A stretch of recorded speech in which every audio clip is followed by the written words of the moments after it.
أعوذ بالله من الشيطان الرجيم. بسم الله الرحمن الرحيم. الحمد لله رب العالمين الرحمن الرحيم الذي خلق الموت والحياة ليبلونا أينا أحسن عملا. والصلاة والسلام على مصطفى محمد صلى الله عليه وسلم الذي جاءنا بالهدى ودين الحق. أما بعد أوصي نفسي وإياكم بتقوى الله عز وجل. أبيتي وبكرزا. السلام عليكم ورحمة الله وبركاته. Babuzaako nze Mulindo Abdulaziz Ali Bukenya. Mbakutiranga sejje mu bannange okutya Allah subhanahu wa ta'ala ate n'okumwegendereza okumwekuuma amateeka ge ate kumwogerako kuba Allah subhanahu wa ta'ala ayagala nnyo mwogerako wamu n'okumwenenyeza ate n'okweteekateeka okubeera nga tumusisinkana.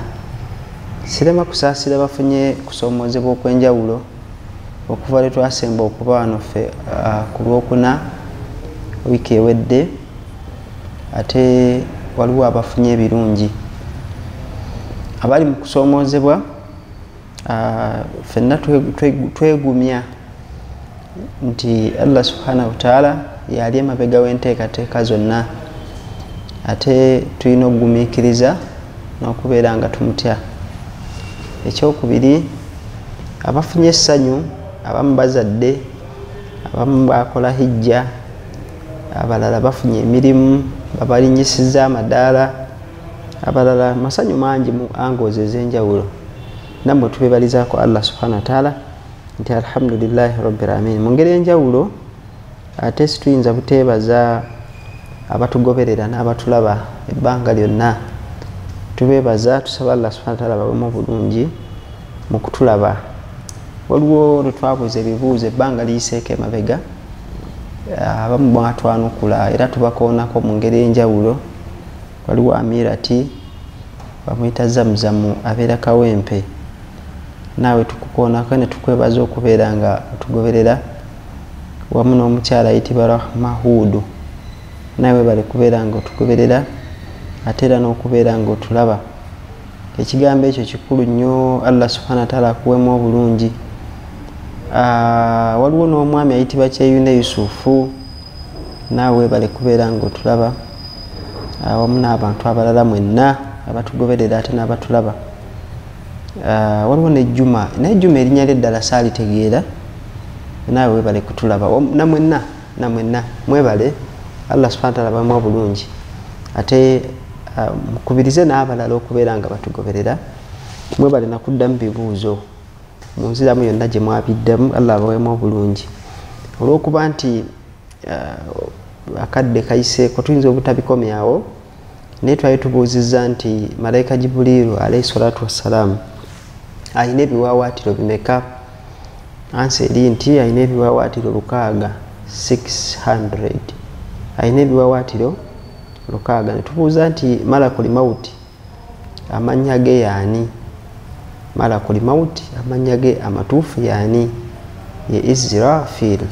Naam, kakati kyetwagadde okwogerako nga ennaku zino zitulagamu, ne waliwo ebintu bingi nga byetaaga okutunulamu n'okwongera okutereeza, naye waliwo ebyafaayo ebyogera ku bannabbi n'emirembe gyabwe, nga emirembe gino Allah subhanahu wa ta'ala yagenda nga agisaanyaawo, nga yagenda abasaanyaawo n'olw'ensonga ez'enjawulo nga bwe tusobola okubeera nga tuziraba. Naye nga situnnaba kuzigendamu, waliwo ekibuuzo wano, waliwo eyakitusindikira naye sijjukira mannya ge ate teyagateekako. Waliwo n'abantu nga byetwogedde oluusi tobitegedde obanga obuzeemu, obanga weetaaga okwongera okukulambululira mu ngeri emu oba endala, osobola otunoonyaako ku 0701 124 558 0701 2 4 5 5 8.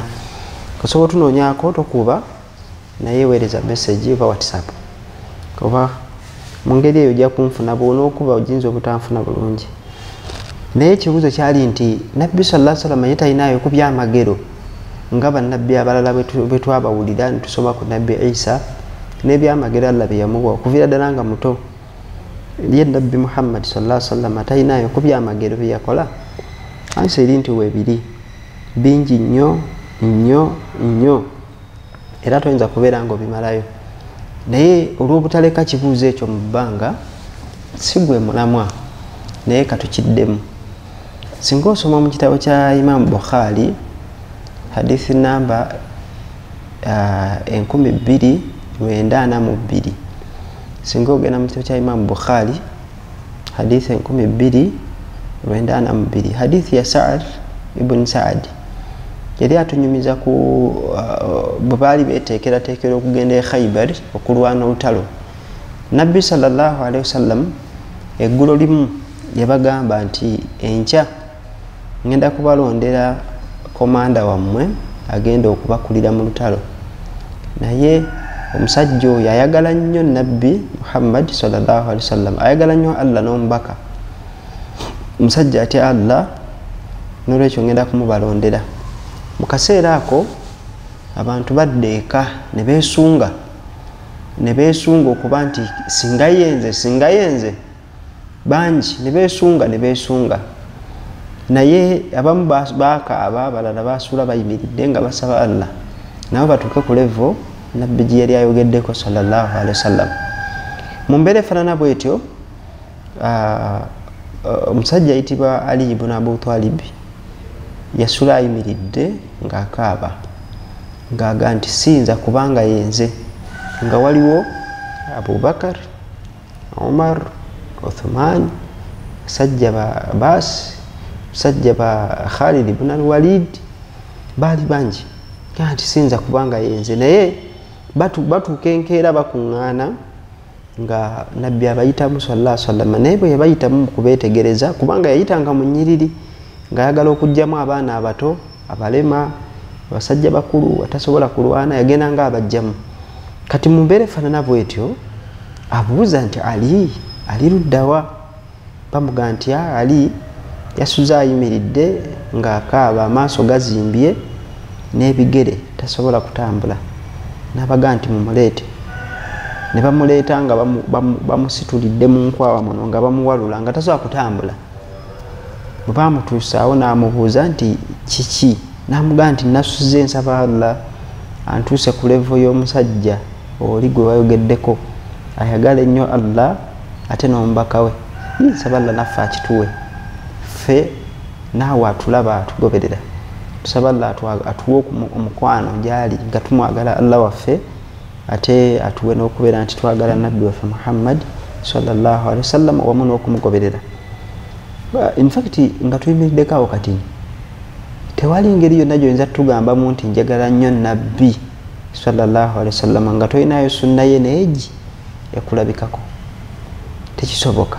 Kati bwoba omwagalira mu nkukutu n'olwekyo okwagala ennyo omubaka sallallahu alaihi wasallam kikulu, naye baako sunna gy'oluma n'amannya amagego ekulabikeko, kitukakasa ekyo kyoyogera nti omwagala nnyo, kireme kufuuka bufuusi kigambo nti nze njagala nnyo omubaka sallallahu alaihi wasallam naye nga tolina kikulabwako mu kumugoberera. Kakati omusajja amaze okunnyonnyola nabbi sallallahu alaihi wasallam nti nze nasuze nyimiridde nga nkaaba, kyeyava amugamba sallallahu alaihi wasallam nti sembera. Bwe yasembera nabbi daddira amalusu ge n'agasiiga ku maaso ga Ali ibn Abu Talib, n'asiiga ne ku bigere bye ebyali bizimbye ne bizimbulukuka, amaaso agaali gazibye nga gamyuse, feesi ebuliddemu n'etoowolokoka. N'amugamba nti kwata bendera, genda okulembera abasiraamu mu lutalo. Essanyu eryali awo teryogerekeka. N'asanyuka, nabbi n'amugamba sallallahu alaihi wasallam nti Ali sooka ojje. N'amugamba nti woba ogenda nga mugenda e Khaybar totunula mabega yadde okumagamaga, mugendagenda mukungujjo nga totunudde mabega koje kale. Naye abatambula ebigere nga bitono nga biibyo, nabbi n'amugamba nti Ali sooka odde.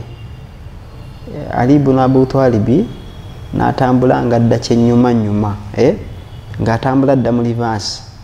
Nabbi sallallahu alaihi wasallam nti lwaki tokyuka, n'amugamba nti anti oŋŋaanye, n'amugamba kyuka jangu. Bwe yadda n'amukuba akaama, then n'amugamba genda toddamu kutunula bbali. So kino kiba nti amalusu g'omubaka sallallahu alaihi wasallam gaakola ekyamagero ekyokuba nti omusajja yali azimbye amaaso ago ne gazimbulukuka, era bw'atyo n'addamu n'alaba n'abeera ng'atambula bulungi. Ate bw'ogenda ekyokubiri, ekimu ku byamagero by'omubaka Muhammad sallallahu alaihi wasallam, bw'ogenda mu Hakim mujalladi ogwokusatu hadithi ya 638, Mukama waffe sallallahu alaihi wasallam atunyumiza omubaka sallallahu alaihi wasallam. Nabbi sallallahu alaihi wasallam yerumika, okwerumika kyebayita nose bleeding, naye ate bw'oba osomye mu riwaaya endala ne Muslim hadithi in fact mu eriya 269 ya Abdallah bin Zubairi, Nabbi yerumika sallallahu alaihi wasallam, ne mujogendera baga nti kyali capping oba ejama okwejjamu omusaayi ogwo omukyafu. Nabbi sallallahu alaihi wasallam yerumika n'agamba Abdallah bin Zubairi nti omusaayi ogwo genda oguyiweyo.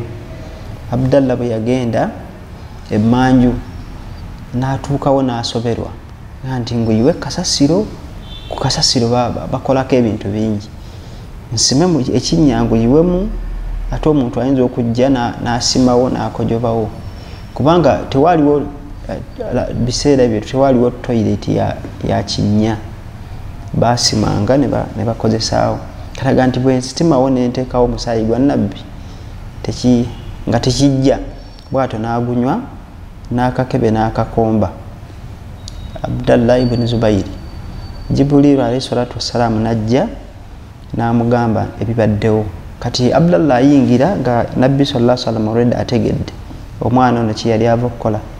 Amugamba nti kiki kyokoze omusaayi ogutaddewo? N'agamba nti noonyezza we gubeerera safe ne wambula ne nguteeka wano ngunywedde. Kikola kigambo kyali kinene. Nabbi sallallahu alaihi wasallam n'amuddamu n'amugamba nti tojja kuddayo kulwala lubuto yadde obulwadde bukusumbuwa mu mubiri, n'olubuto lwo lufuuse haramu ku muliro jahannamu, ekitegeeza nti Allah yali amuwadde ejjana.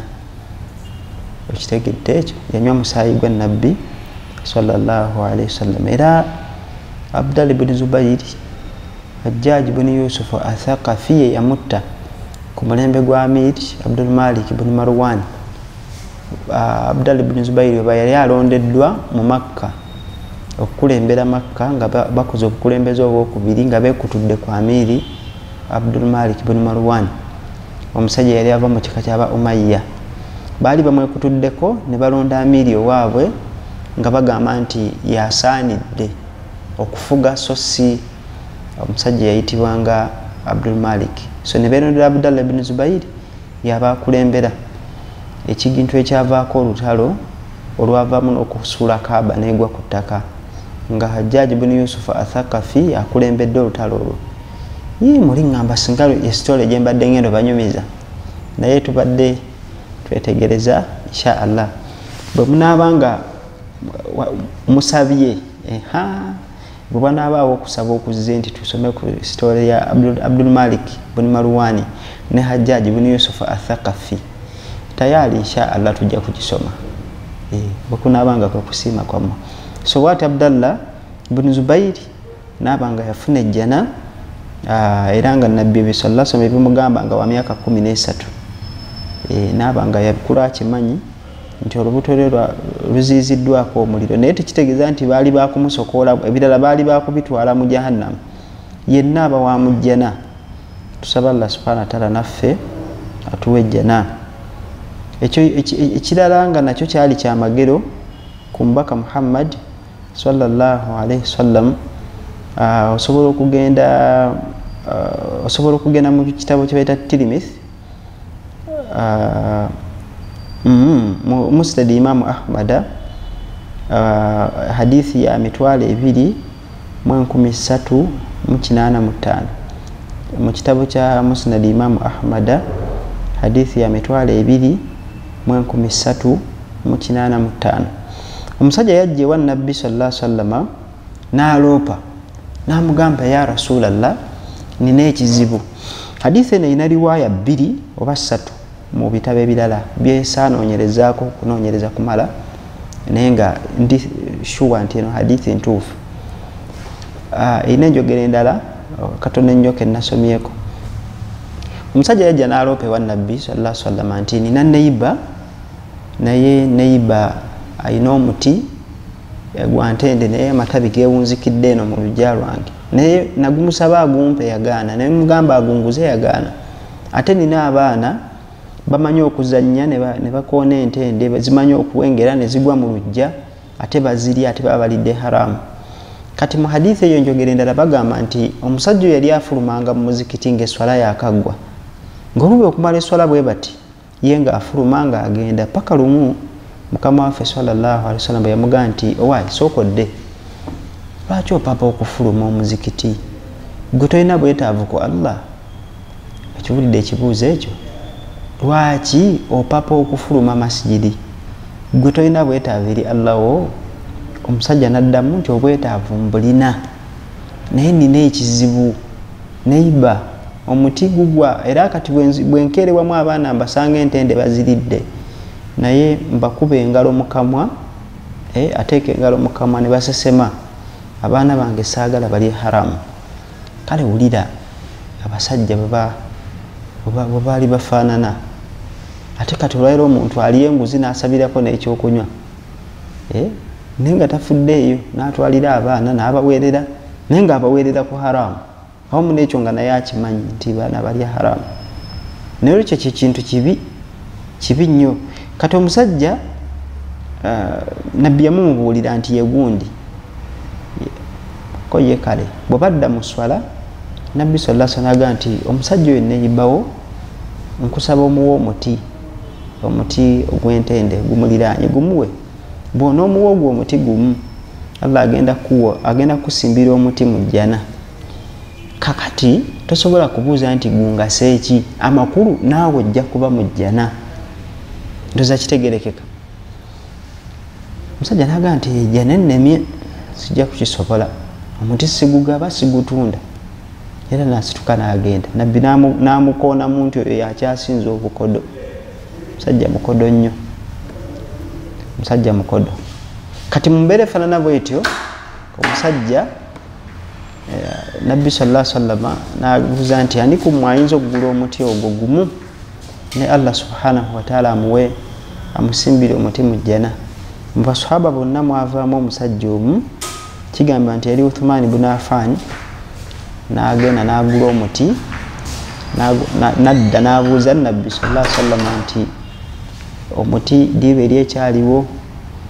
Ne bagamba nti kituufu ddiiruwa eri? No, omusajja yali bamutanga Abu Dahda.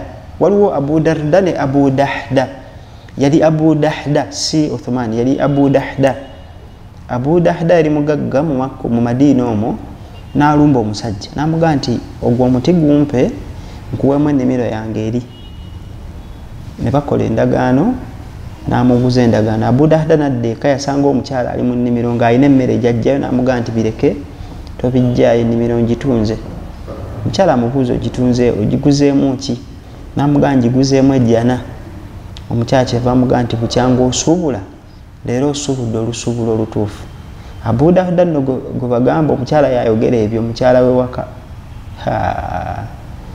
Saba Allah subhanahu wa ta'ala alongoose bakyala baffe n'abammwe abatulaba, Allah abalongoose abakyala abatulaba n'abatugoberera.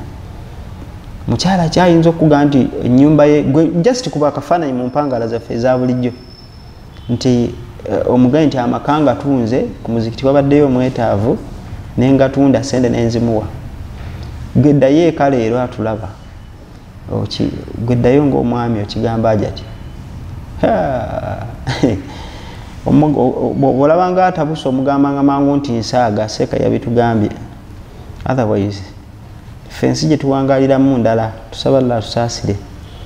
Bw'atyo n'abeera ng'omuti yagulamu omuti gumu yagugulamu ennimiro namba naye ng'abala kufuna jjana. Kakati ekyamagero ekiri awo Nabbi sallallahu alaihi wasallam okugamba abantu nti mwagala okulaba ku muntu w'omujjana, ne bamugamba nti kituufu, n'abagamba nti mutunuulire nnyo Abu Dahda oyo, ekiddamu emirundi 3. Bw'atyo n'abanga Abu Dahda musajja wa mujjana. Waliwo abantu babiri, Abu Darda ne Abu Dahda. Lili Abu Dahda radhiyallahu anhum jamia. Nolwekyo kino nakyo kyali kyamagero ekiwedde emirimu, era kiina hadithi n'enjogera endala nnyingi z'osobola okubeera nga otunulamu biidhinihi subhanahu wa ta'ala. Bwe weetegereza mu kitabo kya Imam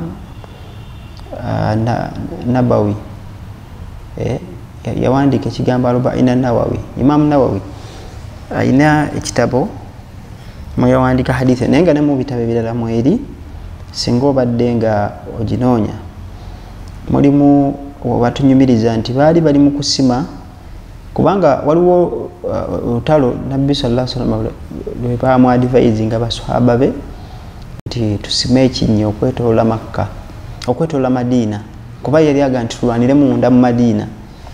Omusajja mu basajja be kigamba nti yali Abu Sufyaani yayogera ebigambo ebyo. Bambaga nti yali Salman Farisi, being nti ye teyali munna Madiina. Yamuwa amagezi nti nze nteesa tusime ekinnya okwetolola Madiina, naye si muntu tetulwanira muno, tulwanenga tuli bweruko naye tusimeyo ekinnya. Olutalo olwo ogenda kulumbulira erinnya biidhinillah, gwe lumbulira erinnya lyalwo insha Allah ta'ala. Tewali kirabo kyofuna nti oba tugenda kusuubiza kino oba kiri, ne just tubeere nga tunyumirwa. Bino si bya kunyiiga, si bya just tunyumirwa irimu yaffe biidhinillah. In fact kikuyamba bw'obeera curious ku ddiini, kikuyamba gwe okuba nti onoonyereza ku ddiini ya Allah subhanahu wa ta'ala n'obeera ng'oyiga. Kati mu mbeera efaanana bwetyo omusajja amwadvisinga nti tusime ekinnya naye nga tusima bweru ko ye kale. Kati mu mbeera efaanana bwetyo basima ekinnya naye baatuuka awantu nga wakaluba nnyo, ne bakita Nabbi nti wano olwazi lungi, n'akwata embazzi oba ensuuluulu n'atema olwazi ne lumementuka. Bwe batyo ne babeera nga bagenda mu maaso n'okusima. Naye mu basajja be mwalimu omusajja ayitibwa Jaafar ibn Abdillah. N'alaba mukama we sallallahu alaihi wasallam nga asibye amayinja ku lubuto olw'enjala. Allah subhanahu wa ta'ala ayina ebigezo, ate ayina obuyinza. Naye olwaleero y'embeera eyinza okuba enzibu, yadde waliwo abagiyita mu tusaba Allah abanguyirize. Kizibu okusanga omuddu nga bw'atyo bw'awangaala, kisoboka naye si kyangu.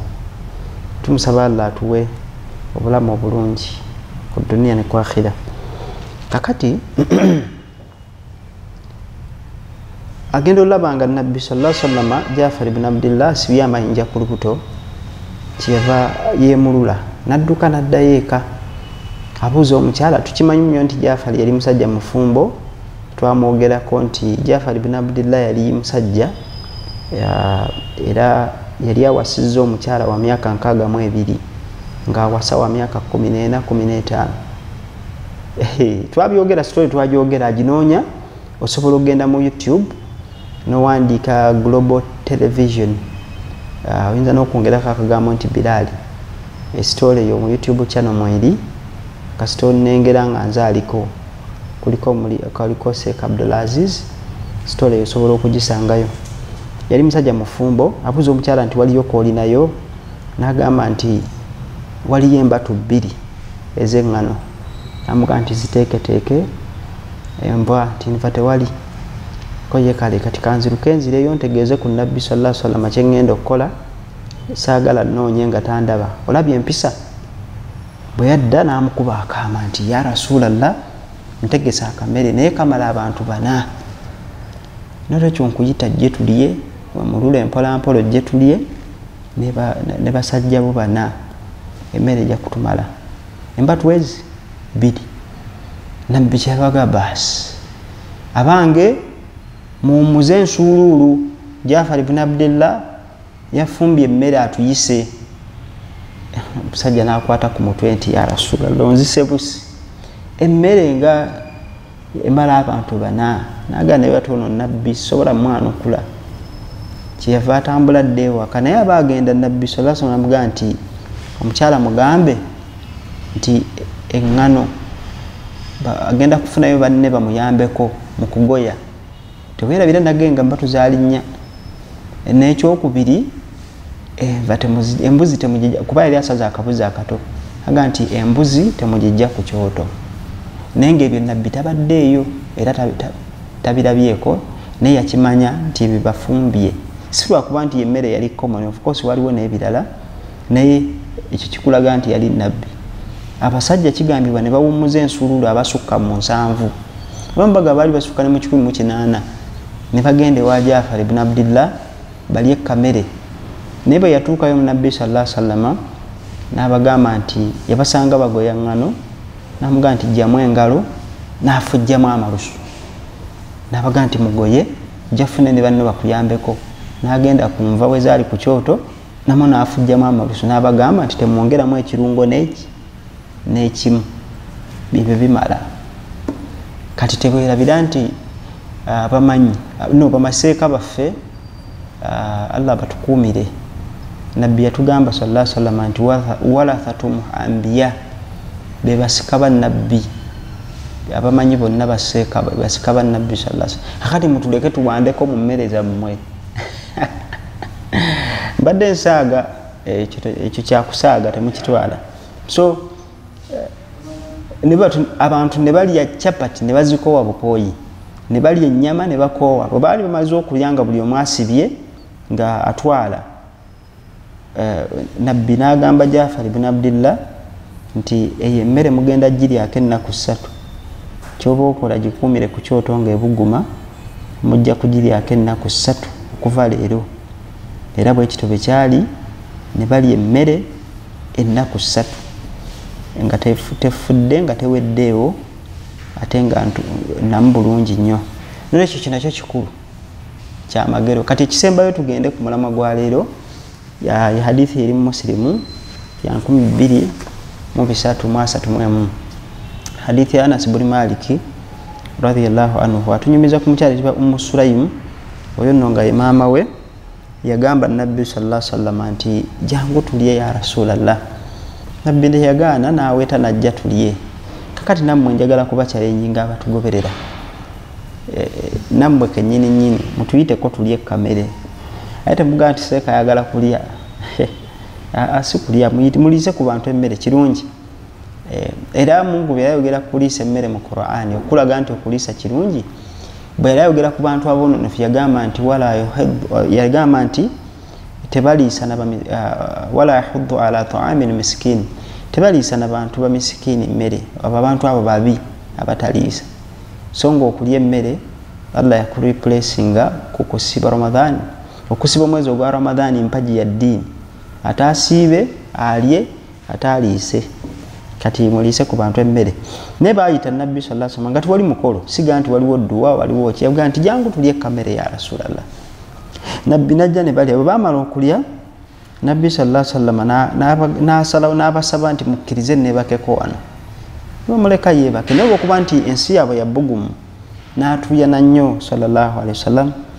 entuyo ne zibanga zitonnya ne bazirembeka n'afuna wazirembekera nabbi agenda okudda engulu sallallahu alaihi wasallam ng'alaba omukyala alembeka entuyo n'amubuuza okola kinaga nti entuyo zo ziwunya akawoowo tuzirembeka kuziteeka mu bizigo in fact ne ku bakyala bayitibwa Salama mama waffe oyo entuyo za nabbi sallallahu alaihi wasallam yazirembeka n'azigattanga mu bizigo bwe baasisinkananga ne bakyala banne nga bamubuuza akawoowo kaguzeewa n'abaga nti nkagula mu katale kubanga nabbi yali akyali mulamu bano baali bajja be nti nkagula mu katale kati bwe yamala okufa n'oga naye otujjukiza nabbi akawoowo ko n'aga nti kati kambabuulire ekyama akawoowo kano si kawoowo wabula ntuyo za nabbi nazikuŋŋaanya zenteeka mu bizigo nembeera nga neesiiga ekitegeeza nti entuyo z'omubaka sallallahu alaihi wasallam zaalinga zirimu ekitali kya bulijjo nga ziwunya akawoowo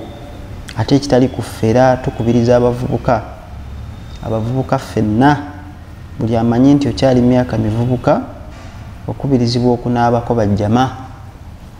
Naabako tukigaana, gwe emputu yezizo teziwunya kawoowo, akiziwunya kirala.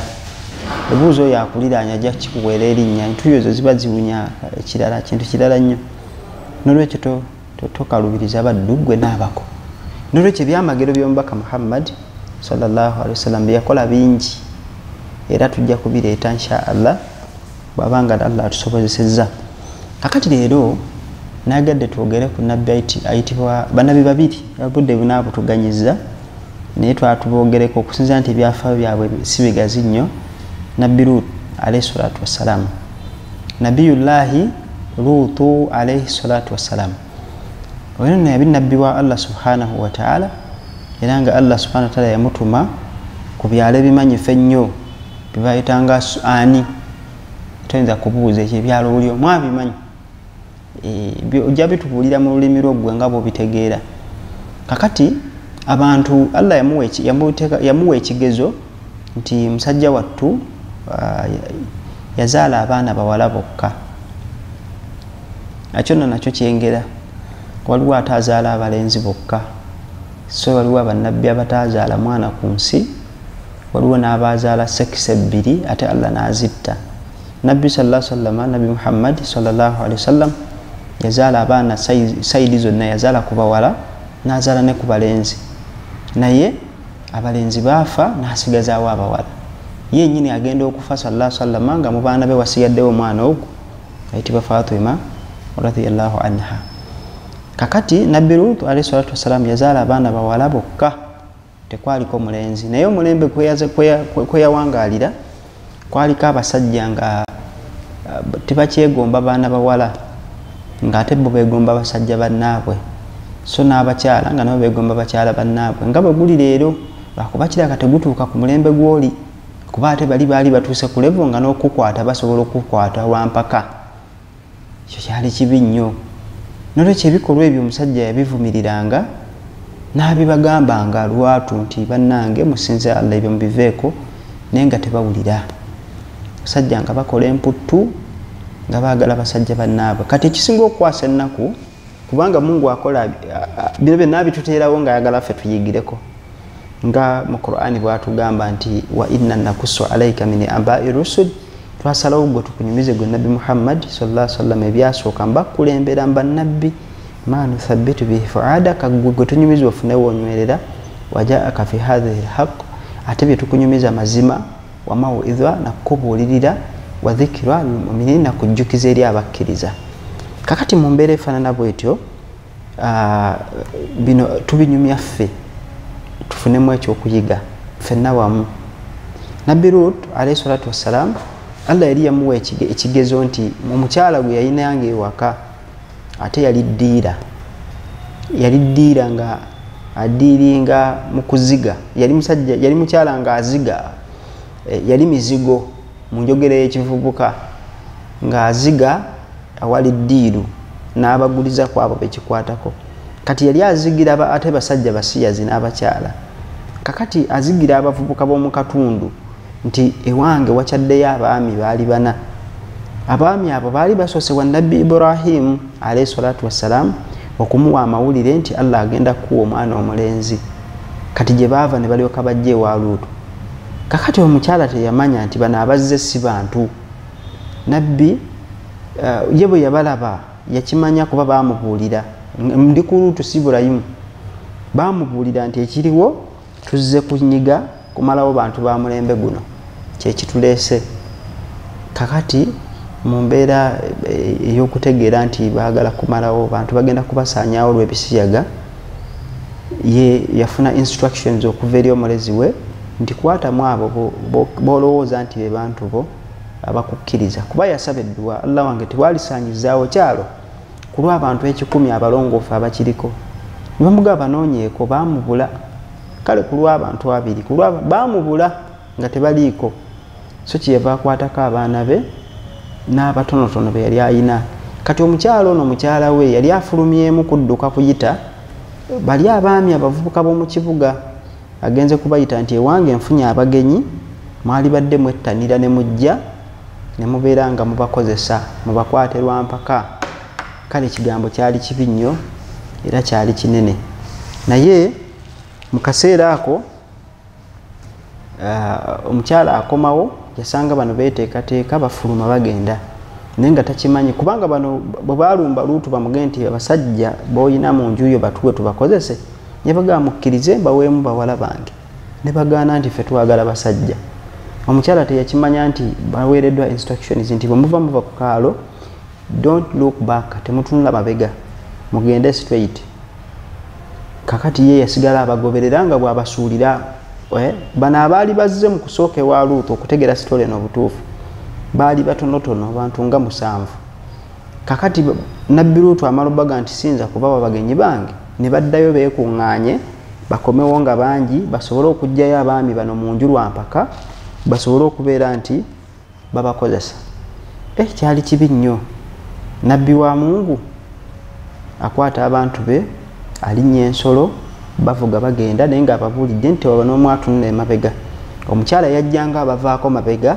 naye ng'asuulwa nga bw'onoogoberera omuntu ng'olina boolabula nti waaliwo masimu kati kyalinga nga bw'onookwata obuyinja oba obumuli oba obukoola n'agenda ng'abusuula we bayise nti bali we bajja bagoberere obuwufu basobole obbagwako mu maaso ng'omukyala alowooza nti abagenyi bagenze noono baawe kale olabye omusajja omulongoofu bawasa omukyala omwononefu ate ne bawangaala kale ate ffe basajja battu ne bakyala battu naffe kisoboka okubanga gwogezaako ku ddiini ate ng'omukyala munafu nga bwe kisoboka omwami okubanga yagezaako ng'omukyala ye munafu bwe kisoboka n'omwami okubanga ye munafu ng'omukyala ate ye w'amaanyi so sayidi zonna kiba kisoboka naye tumwegayirira Allah subhanahu wa ta'ala atuluŋŋamye ebbanga lyonna nolwekyo mu mbeera efaanana bwetyo omukyala yagendanga agoberera bw'asuula obumuli agenda okuwulira ng'ekiri ku kyalo emabega gy'ava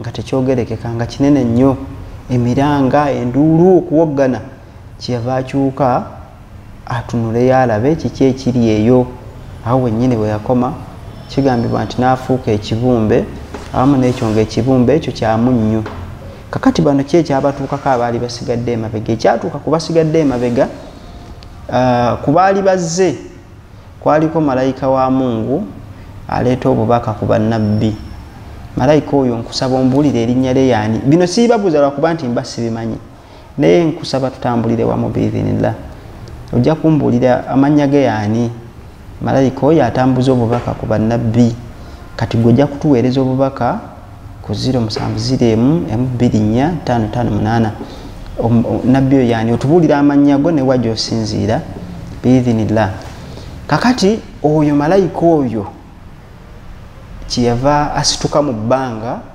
n'asukka ku ggulu erisooka mu kutumbira waggulu nga ekigendererwa kyakwanjuluza biwaawaatiro bye asobole okunyiga abantu bano abamalewo okuba baali boononefu kigambibwa nti yabuuka n'asukka ku ggulu erisooka ayanjuluze ekiwaawaatiro kimu ku biwaawaatiro 6 by'ayina ate ng'ebiwaawaatiro si bya nkoko nti biriko byoya biwaawaatiro biriko biso ebyambe nabbi sallallahu alaihi wasallam yatugamba nti distance eri wakati w'eggulu erisooka n'ensi okuva ku nsi okutuuka ku ggulu erisooka kikwetaagisa emyaka 6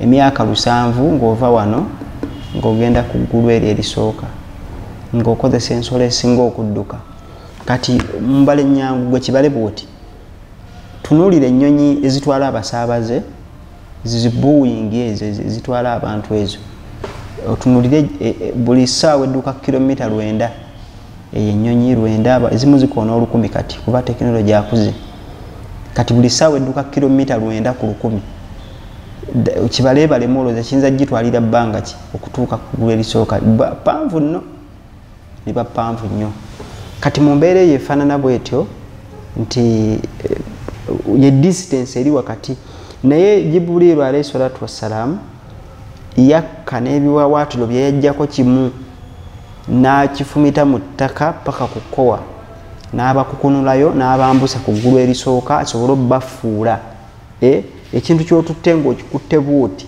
kati n'akifuula akomewo akigundewo wansi bwe kityo bwe kyali era bw'atyo n'abafuula n'akomawo n'abakkatira awo we yabakkatira wansi we wava ennyanja olwaliro gye bayita Dead si Red Dead Sea.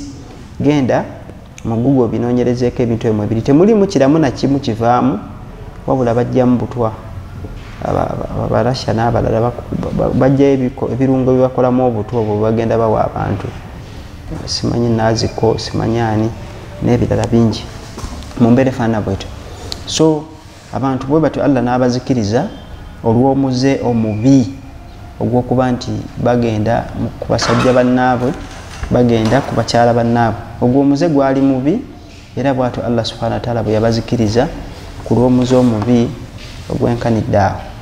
Kakati kibi nnyo okuba nti mu nsi mwe tuwangaalira olwaleero ate osangayo ba advocate abagenda batambuza nga bagamba abantu nti omuntu sajja okwagala musajja munne kiri nnomo tekirina bwe kibeerera nnomo n'eddakiika n'emu kubanga ow'ekitiibwa Allah subhanahu wa ta'ala ayina be yazikiriza olw'omuze ogwenkanidde awo. N'olwekyo tusaba Allah subhanahu wa ta'ala tusonyiwe ate aleme kutuzikiriza olw'aboononefu mu ffe abafaanana bwe batyo. Asembayo biidhinillah mu byafaayo bye twagadde okwogerako leero nga sinnagenda kwasembayo ekyo ekyokuyiga ekisoose gwe oyigamu ki? Oyigamu ki? Ensi neyonoonese weegendereze gw'owasa ne gw'ofumbirwa ne famire gy'owasaamu ne gy'ofumbizaamu omwana wo. Abantu kati baayonooneka abamu balowooleza ddala mu bintu ebifaanana bwe bityo. So ekyo kikulu okubeera nti okirowoozaako. Ekyokubiri abavubuka mwegendereza emikwano gye mutambula nagyo. Abamu bayinza okuba nga bafaanana bwe batyo ne bakusendasenda kakkana nga bakututte mu bikolwa ebibi ebiyinza okuviirako obusungu bwa Mungu. Kakati nabbi waffe gwe twagala okusembyayo leero ayitibwa Swaleh alayhi salatu wassalamu. Nabbi wa Mungu oyo naye abantu be Allah subhanahu wa ta'ala yabanyiga n'abasaanyaawo lwakweterawo bukwakkulizo ku buli kimu. Ekisooka baagaana okukkiriza Allah okumusinza yekka mu bwomu bwe ne bagaanira ddala ne bamugamba nti ffe situjja kukkiriza mpozi ng'olina ky'otugamba kirala naye ekyo kyo nedda ffe tugaanye. Ne bagaana okusinza Allah naye baabuuzanga bannabbi baabwe nti tuweeyo akabonero tukkirize nti kyoyogera ddala kituufu Allah gy'ali nti ajja na kutuvunaana tuweeyo okwo ku bubonero kwe tuba tukakasiza nti Allah anaatuvunaana. N'ababuuza mwagala ki? Ne bamugamba nti kyoba otukolera tujjire eŋŋamiya nga ya kikuusikuusi tujjire eŋŋamiya nga ya kikuusikuusi mu lwazi tujja kukkiriza. Naye eŋŋamiya eyo kyetwagala twagala eŋŋamiya ebeere ng'etuwa amata ago nga mangi era nga tuganyulwa mu mata ago. Ate si kyokka twagala tube ng'ekiro obudde buba bunnyogovu ng'amata gookya ate emisana buba nga budde bubwokya ng'amata galinga gava mu firiigi. Ekitegeeza nti baali bamusaba eŋŋamiya ng'erina omwana n'abagaa nti mulayire Allah nti bwe naabibakolera mujja kukkiriza. Ne bagaa nti tujja kukkiriza gwe kitukolere. Ne bagamba nti kale kyeyava asalayo lakabbiri yalina omuggo n'agukwata n'agukuba ku lwazi olwazi ne lusitukamu eŋŋamiya ng'eringa eyali yeebase n'esituka ng'erina omwana gwayo. N'abagaa nti eŋŋamiya eno Allah abawadde obukwakkulizo butono ku yo. Ekisooka mu wiiki egenda kunywa olunaku lumu amazzi naye olunaku lwenywa temugendanga ku luzzi amazzi mugakima ggulo limu. Bwe benywa lwakuna then kati mwe mulina kugakima ggulo limu temugendayo ku lwokuna kunona amazzi paka ku lwokutaano olunaku lwonna amazzi ejaganywa gamalemu. Ekyokubiri temugezanga ne mugitta n'omwana gwayo. Mpozi ekyokusatu mutuukirize kye mwasuubiza nti mujja kukkiriza Allah. Abasajja nno baagaana ne bagamba nti ffe tumala kunywa ku mata tukakase. Bwe batyo ne batandika ng'okukama eŋŋamiya ne banywa amata. Mwattu banywera ddala amata nno nga mangi, nga omuntu atwala amateeka n'anywa n'akkuta n'atwala n'ewaka ne banywa. Ne bawangala nga banywera ddala amata bwe batyo, naye ng'ate baagaana okukkiriza Allah. Kakati lumu nabbi wa Mungu ono aba alika, ali nga omanyi empangala z'abannabbi, ali mu bulaadi, ali mu adhikaali, aba ali mu nju agenda okuwulira ebweru olube kwe kufuluma alabe okutunulayo ng'eŋŋamiya tebagimuyisaako, ng'eŋŋamiya bagisse n'omwana gwayo. Bababuuza nti kiki kye mukoze? Ne bamugamba nti ffe tugisse eŋŋamiya etumazeeko emirembe, lwaki etulemesa ffe kati sebo tukimenga amazzi ggulo limu, ffe tubeerenga ku bunkenke lwa ŋŋamiya? Ffe eŋŋamiya tugisse etumalako emirembe, situyinza kuwangaala bwe tutyo. Eŋŋamiya tugisse. N'abagamba nti then kati mumaze okwekulira akabazzi ku ggulu. Allah subhanahu wa ta'ala agenda bateekako ebibonerezo adhabun alim, ebibonerezo ebiruma ate nga by'amaanyi. Kwe kumugamba nti tuweeyo akabonero tukakase nti byoyogera bituufu. Allah agenda tussaako ki? Agenda kutussaako ebibonerezo. N'abagamba nti obubonero bwe buno wammanga. Ekisooka, ku lunaku olusooka mugenda kutya ku makya feesi zammwe nga za kiragala, nga za yero ye kyenvu, nga za kyenvu, nga za yero. Feesi zammwe zonna bwe zigenda okufaanana. Olunaku olwokubiri zigenda kukeera ku makya nga feesi zammwe myufu, red. Ate olunaku olwokusatu bugenda kutya nga feesi zammwe nzirugavu, za black. Then kati ku lunaku olwokuna bwe lunaakya nga muganye fatalabbasu, mulinde ekinaaba kiddako ebibonerezo bya Allah. Naye wulira abasiraamu bano beesabira ebibonerezo nga balaba nti tuweeyo akabonero tukakase ddala oba byoyogera bituufu tugaa kubonerezebwa. Awo mu n'ekyo nga baasuubiza nti tugenda kukkiriza Allah, ne bagaana ne bagamba nti ffe situjja bikkiriza, mugamba atuweeyo obubonero oyo gw'osinza tukakase oba ddala anaatubonereza, anaatusobola. Subhanallah, eyo ye duniya nno. Abantu beewuunyisa empangaala zaabwe.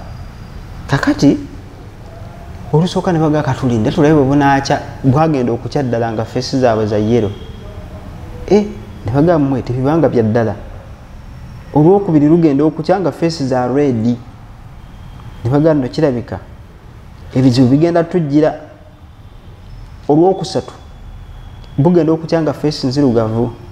Kakati olwokusatu nga feesi nzirugavu ne batuuza meeting ey'ekyama, ne bateesa abasajja baalinga 7 ne bagamba nti tutte Swaleho ono bw'anaafa ffe situjja kufa, yatuleetera ebizibu. Kati ye atugamba bwe wanaabula waatugamba ekiddako then tujja kuba tuwonye. Eyo entegera yali ya kitumbaavu era ne bagigenderako. Kakana nga tebateesezza tugende tumutte, ne bagamba naye tulina okugenda atwegendereza tumutte kiro, kubanga tuyinza okugamba nti tugenda kumutta ate ng'alina famire ye, alina ab'ekika, bayinza okubamanya nti ffe twamusse, bayinza okutufuukira ekizibu, tugende kiro. Era bwe batyo ne beebulungula ennyumba ya Swaleho ekiro, kye bataamanya nti Nabbi Swaleh alayhi salaatu wassalamu yali amaze okudduka akaalo ke bayita akaalo ako mwe baawangaalira, n'abanga yali asenguse n'agenda ku kaalo ke bayita Lamula nga kasangibwa Palestine. Bw'atyo n'abanga abaviiridde. Bano kye bataamanya nti Allah subhanahu wa ta'ala yali abawulira, kubanga Allah mukenkufu amanye ebyekwese. Era bw'atyo Allah n'abakuba ekiyinja kye bataamanya gye kivudde, naye bwe batyo ne bafiira mu bulumi nga n'ekiyinja tebategedde gye kivudde. Abantu abo Allah subhanahu wa ta'ala n'abamalawo. Abaali basigadde bano abaali balumbye ku nju ya Nabbi Swaleh, Allah yabasaanyaawo n'ekiyinja. Abasigadde Allah n'abaleetera musisi, naye nga musisi abamira badda mu ttaka, nga Allah subhanahu wa ta'ala bw'atunyumiza sitole mu suratu Al-A'raf sura ya 7 aya okuva ku 77 78, nga Allah subhanahu wa ta'ala atunyumiza abantu aba Nabbi Swaleh abafaanana bwe batyo. Kakati bajjama bahaji ne bahajati Basiraamu mwenna abatugoberera n'abatali Basiraamu, ebigambo ebyo nga bwe tubyogedde fumiitiriza obeeko kyewejjiramu obeeko kyoyigamu. Abantu abo baali bononefu era baali basajja n'abakyala mu butuufu nga bantu babi. Gwe tosobola kwesabira kibonerezo mbu mwagala mulabe mukakase. Kyova nti mu Qur'an Allah yagamba nti inna alladhina kadhabu bi ayatina wastakbaru anha la yadkhuluna aljannata hatta yalija aljamal fi sammi alkhiyat. Allah yagamba nti mazima ddala abo abalimbisa obubonero bwaffe. Ekigambo aya kisobola okutegeeza akabonero ate kisobola okutegeeza Qur'an ekitiibwa, kisobola okutegeeza aya mu Qur'an, kisobola okutegeeza etteeka mu Qur'an. Kati Allah agamba nti inna alladhina kadhabu, mazima ddala abo abalimbisa ayatina, aya zaffe obubonero bwaffe, wastakbaru anha, ne beekuluntaza ne beefuula bakitalo ku ggo. Allah agamba nti tetujja la yadkhuluna aljanna, yagamba nti tetujja kubaggulirawo miryango gya ggulu, abwaabu sama, tebajja kuyingira mu ggulu yadde okuyingira mu jjana, hatta yalija aljamalu fi sammi alkhiyat, paka eŋŋamiya lweriyingira mu katuli k'empiso. Naye lulibadde olowooza eŋŋamiya okujja mu katuli k'empiso tekisoboka. Kakati nga bwe tutambuza obulamu, bannaffe abalowooza nti omusajja okwagala musajja munne oba omukyala okwagala mukyala munne nti kiri nnomo era kirina kuba mu nsi, kubanga etizi modernity n'ebirala, eyo entegeera ebeera ku bikukujju, si ntuufu. Bwe banga yasaanyizaawo emirembe egyasooka, in fact nga ne mu Bayibuli mwebiri, ne mu Qur'an mwebiri, ne mu hadithi, ate butyaffe bwe tunaawangaalawo, ffe tunaawonera ku ki? Nolwekyo yentegeera si ntuufu. Ekyokubiri, bano abantu ba Nabbi Swaleh alayhi salatu wassalam, mwe temusobola kwesabira bizibu.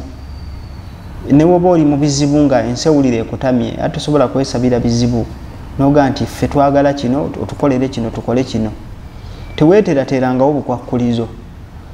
In fact ne bw'obanga oyagala kusaba Allah noga nti nina ebizibu njagala musabe Allah subhanahu wa ta'ala, awulira ate ayanukula edduwa z'abaddu.